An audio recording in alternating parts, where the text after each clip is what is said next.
नमस्कार दोस्तों, मेरा नाम है मनीष और आप देख रहे हैं स्टडी प्लैनेट। तो गाइस, आज के इस वीडियो में हम लोग बात करने वाले हैं एक ऐसे टॉपिक के बारे में जो कि जनरल अवेयरनेस के हिसाब से काफ़ी इंपॉर्टेंट है।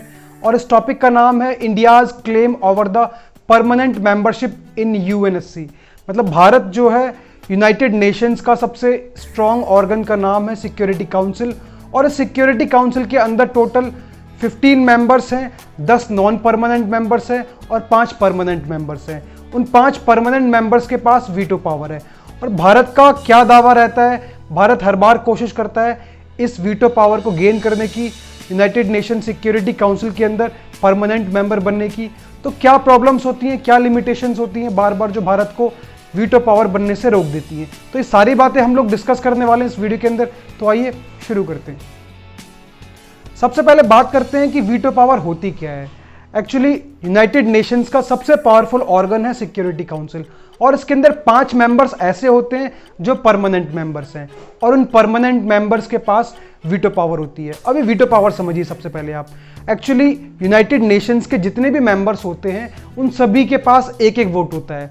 और जब भी किसी इंपॉर्टेंट मैटर के ऊपर डिस्कशन हो रहा होता है या उसके ऊपर वोटिंग की जाती है अगर किसी भी मैटर के ऊपर, तो दुनिया के सारे देश मतलब यूएन के सारे देश किसी भी पर्टिकुलर मैटर के ऊपर वोट डालते हैं। लेकिन जो 5 परमानेंट मेंबर्स होते हैं उनके पास एक एक नेगेटिव वोट भी होता है।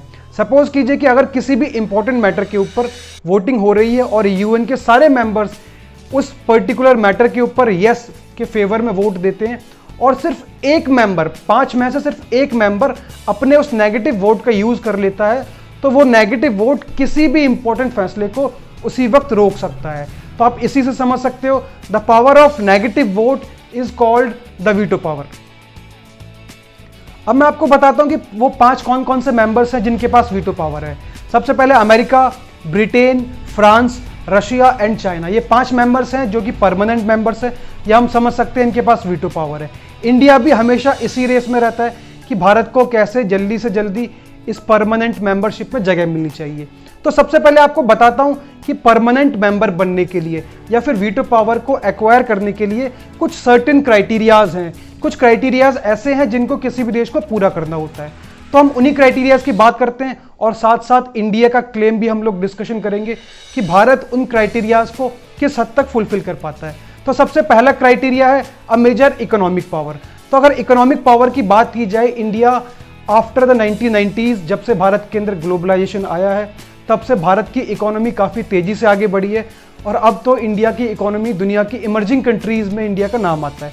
तो इंडिया की जो इकोनॉमी है वो काफ़ी सालों से लगातार एक रेस्पेक्टेबल रेट माना जाता है 5% ऑफ जीडीपी, उससे काफ़ी आगे इंडिया बढ़ता हुआ आ रहा है। तो इस क्राइटेरिया को इंडिया पूरी तरीके से फुलफिल करता है। अब बात करते हैं दूसरे क्राइटेरिया की। तो दूसरा क्राइटेरिया है अ मेजर मिलिट्री पावर। इस क्राइटेरिया की बात की जाए तो भारत की जो आर्म्ड फोर्सेस है वो टॉप 10 की लिस्ट में हमेशा रहती है और डे बाय डे इंडिया की हर साल हम लोग देखते हैं इंडिया की जो मिलिट्री पावर है वो काफ़ी हद तक बढ़ती ही जाती है, इंक्रीज हो रही है। और इस तरीके से इंडिया जो है हमेशा ही इस सेकंड क्राइटेरिया को फुलफिल करता है। अब बात करते हैं तीसरे क्राइटेरिया की। तो हमारा तीसरा क्राइटेरिया है अ मेजर डेमोक्रेटिक कंट्री। अगर डेमोक्रेसी की बात की जाए तो भारत जो है दुनिया का सबसे बड़ा लोकतांत्रिक देश है। India is the largest democratic country in the world और भारत से बड़ा लोकतांत्रिक देश दुनिया के अंदर कोई भी नहीं है। भारत ने डे 1 से जब से डेमोक्रेसी एक्सेप्ट की है तब से प्रॉपरली सक्सेसफुली भारत डेमोक्रेसी को चलाता हुआ आ रहा है। तो इस दावे को भी भारत पूरी तरीके से फुलफिल करता है। अब बात करते हैं चौथे क्राइटेरिया की। तो चौथा क्राइटेरिया है पॉपुलेशन, लार्ज पॉपुलेशन। अगर लार्ज पॉपुलेशन की बात की जाए तो इंडिया भी पॉपुलेशन के लिहाज से second largest country in the world है और ये एस्टिमेशन किया जाता है कि आने वाले कुछ सालों में इंडिया जो है चाइना को पीछे छोड़ के largest populated country in the world हो जाएगा। तो इस लिहाज से भी भारत इस क्राइटेरिया को फुलफिल करता है। अब बात करते हैं 5वें क्राइटेरिया की। तो वो क्राइटेरिया है regular contributor to the UN budget.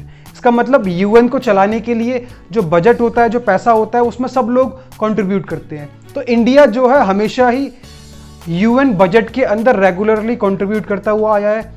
कभी भी भारत ने किसी भी तरीके की कोई भी बहानेबाजी अपने कंट्रीब्यूशन में नहीं की है। तो इस क्राइटेरिया को भारत भी फुलफिल करता है। अब बात करते हैं आखिरी क्राइटेरिया की। तो आखिरी क्राइटेरिया है रिप्रेजेंटेशन।